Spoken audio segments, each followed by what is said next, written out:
How to invest in Bitcoin online for beginners. In this video, we're going to talk about this specific topic because recently Bitcoin has been quite a major trend, especially since it just surpassed $100,000.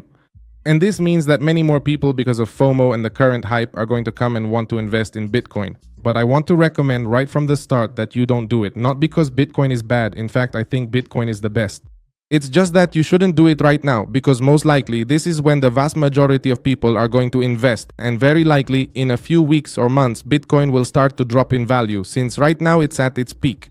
So this means that it's when the vast majority of people get in, and it's also when the vast majority of people lose their money. That's why, as always, there's a saying that you should buy in the red and sell in the green. In other words, buy in the red when everyone is saying no, but Bitcoin is a scam. Oh my god, that cryptocurrency scammed thousands of people.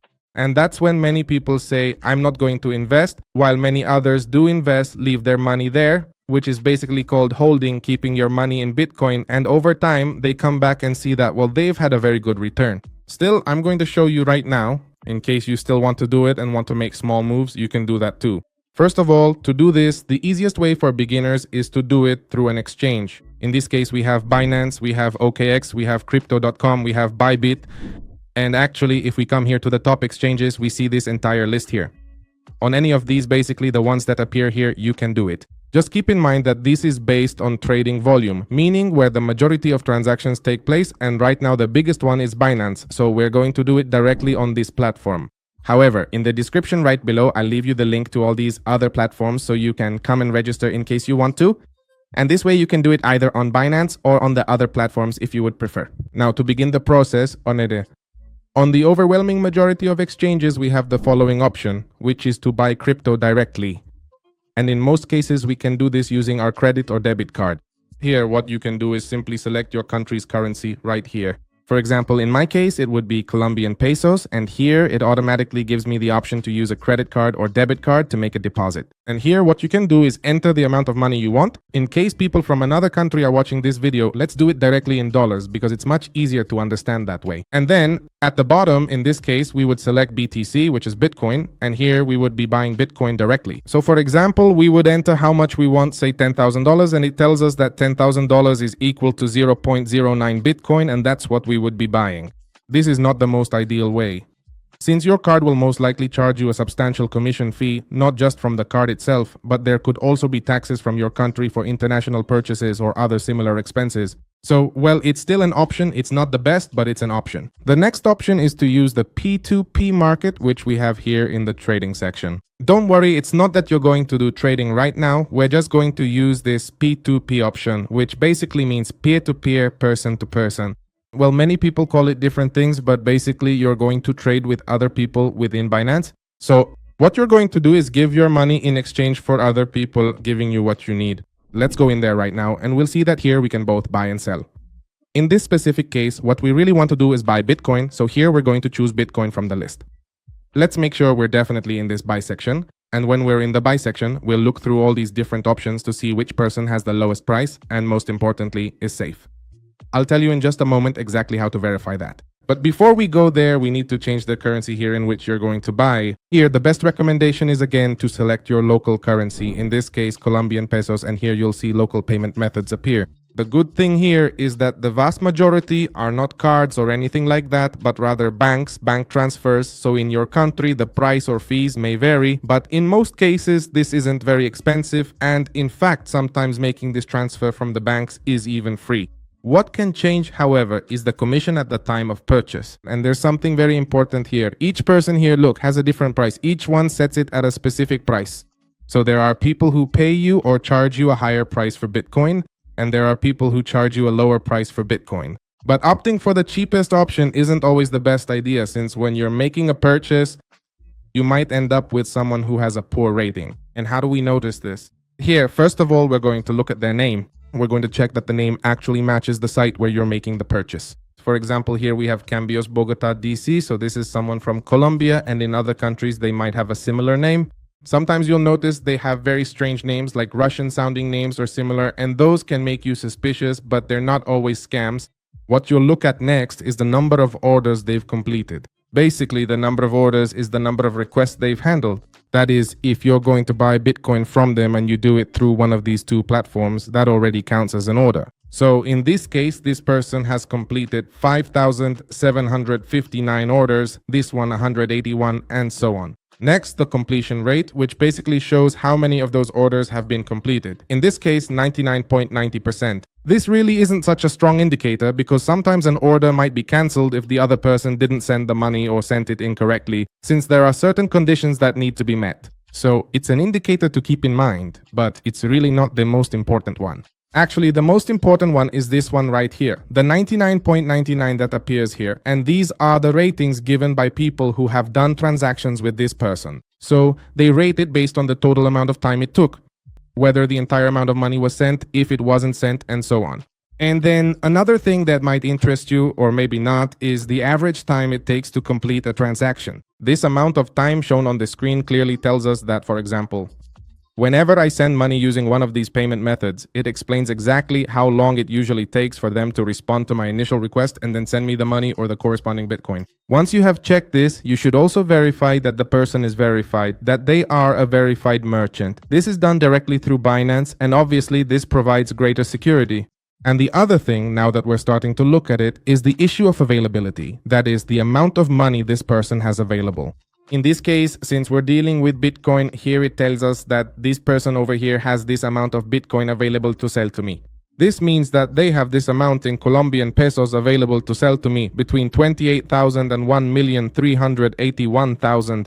And for example, if I want to send 5 million, we can see that I wouldn't be able to do it here because they don't have enough to give me that amount. And that's when you have to start looking at other alternative options, because maybe this is the best price, the cheapest option, so to speak, for buying, but it might not be enough for what we actually need. What we could do instead is buy part of it from him. For example, let's say I want the 5 million. So I buy this amount from him and then buy the rest from someone else. Or if I don't want to do that and I don't want to make several transactions, then what I do is look for a single person who has enough available for what I need. For example, in this case, this Nexus Pro would have enough because you can see they have between 300,000 and 84 million pesos available. What you see right here on the screen doesn't mean that he's selling me Colombian pesos. What Binance does instead is display this total amount in Colombian pesos so that you have a clear reference number and know how much is available in your local currency. Remember, I'm using this as an example because I'm from Colombia, but if you, for example, pay in dollars, then it will be the same in dollars. For example, this person has between $10 and $27 in Bitcoin available to sell me, this person between 10 and 210, this person between 1,000 and 13,000, and so on. Now let's come over here, let's select Colombian peso, and now we have that set. Now, the next thing to check is, depending on the country you're in, where you're going to pay from. For example, in this case, this person has Nequi, has Bancolombia. This one only has these two banks, but these others here have even more. For example, this one has Banco Falabella, BBVA, Scotiabank Colpetria, and this will only depend on where you have your money. It could be that you want to make a transfer to Nequi because you have money in Nequi, or maybe you want to transfer to Bancolombia, so you do it directly there. So it's important that you check this as well because it could be that you have your money in a place these people don't accept. Now let's suppose that I want to, oh look, actually there's something really important. Always update and verify. Look, this person has already lowered the amount of Bitcoin they had available, so keep that in mind as well. Now let's go ahead and buy Bitcoin from this person. Let's suppose we want to buy 1 million Colombian pesos worth. So here it tells us that we're going to pay this person exactly 1 million pesos and that we'll receive this total amount in Bitcoin. But before going over there and verifying this, you first need to come over here to the left. Why? Because every single one of these sellers or those who do these kinds of transactions always have certain terms and conditions. So please carefully review the terms and conditions. In this case, only account holders, no third parties. What does this mean? It means that if, for example, I set my payment method to Nequi and my name is Camilo, but the person from whose account I'm going to send the money, the account holder, is, I don't know, Ramiro, for example, then it doesn't work because I have to be the one whose name appears here in Binance and the one who sends the money from my own personal bank account. In other words, it can't be under someone else's name. So, if the account holder is not the same as the Binance account holder, do not make the transfer. This is important. If you do, the money will be returned to you minus the 4 per thousand tax, which is a tax charged here in Colombia. Also, only transfers from Nequi to Nequi or Bancolombia to Bancolombia are accepted. That is to say, this specific person only accepts transfers from the exact same bank. This is important because surely, let's say someone else might have an account at a different bank and want to transfer funds to one of these two entities shown here, but this specific person simply does not accept that. So once again, please make sure to read this very carefully. Transfers through banking correspondents or ATMs are not accepted, and with Nequi, I receive transfers in a third-party account under the name Paca Pulgarin. So this is another thing to consider because maybe you don't agree with this, I don't know, maybe you don't like it, maybe it doesn't give you confidence, so you move on to the next person and check, for example, I'll buy from this one instead.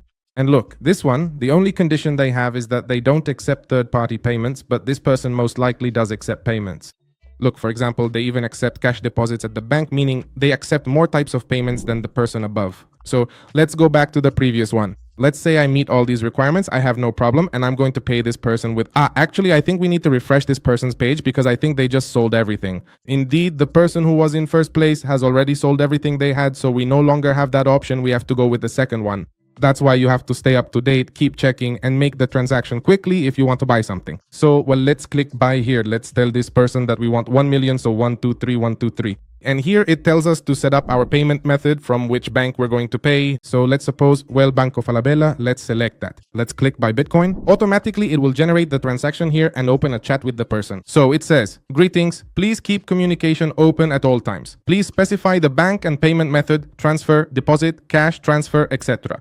What many people do is that here on the left side, they sometimes already list all the available numbers. In this case, this person is not doing that. This document number and this account number are not valid because they're only 4 digits and a savings account usually has many more. So what this person expects is for you to write to them through the chat and say, hi, good afternoon. I'm going to make a deposit from my account at Banco Falabella, for example. And he will say to you, of course, this is the account number. And then you make the transfer. Now, all you have to do here is just that. So once it's confirmed, first of all, if the details happen to show up here, still don't transfer yet. In other words, don't transfer yet. What you should do is write to the person here through this chat. And by the way, never do what this person is suggesting, writing through WhatsApp. Never do that because by doing so, you're risking that if something happens and you get scammed, Binance won't be able to help you. Regardless of how many ratings the seller has or if they tell you it's less expensive elsewhere, you should not do it because it'll end up costing you more since you'll get completely scammed. Sometimes yes, sometimes no, but either way, it's better to stay cautious. So once you're in this chat, what you'll do is say, hi, I want to pay you with Banco Falabella, for example, and they'll send you the details. Then you make the transfer directly from your bank, make the payment, take a screenshot of the payment, and send it through here.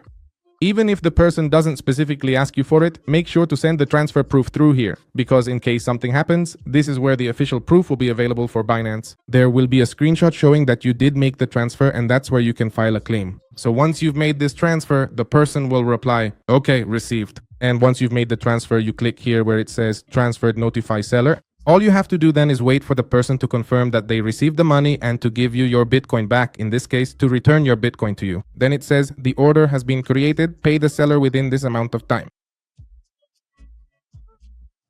If you don't do it, the order will be automatically cancelled. And this is how, once you do this, you just go ahead and notify them and they will accept the transaction.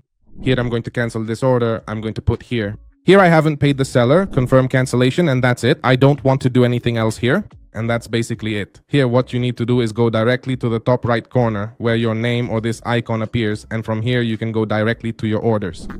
Then simply look for where it says P2P order and your full history will appear. Here what you have to do is filter the results by date. So here it says in process, or you can just select all. For example, this is the one I did. Filter by date to see if the person has already deposited or if it was cancelled. For example, I'm going to show one I did at the time, which was this one, no more than $20. And you can see here it says completed and already received with this person at that time. So I already received the money.